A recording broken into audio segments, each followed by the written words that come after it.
یہ مشہور حدیث ہے رشتے کے حوالے سے. پھوپھو نے کہا ہوا تھا کہ میری بیٹی زینب جو ہے وہ جوان ہے، اس کے رشتے کے حوالے سے کوئی فیصلہ کر. رسول اللہ نے فیصلہ کر اپنے غلام کے ساتھ، حضرت زید کے ساتھ.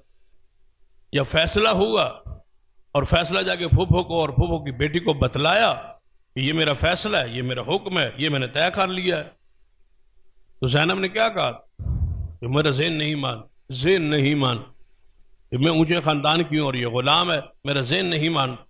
اسی وقت جبریل آئے، قیامت تک کے لیے قانون بن کے آیا، وما کان للمؤمن ولا مؤمنہ، کوئی مومن ہو قیامت تک، مرد یا عورت ہو.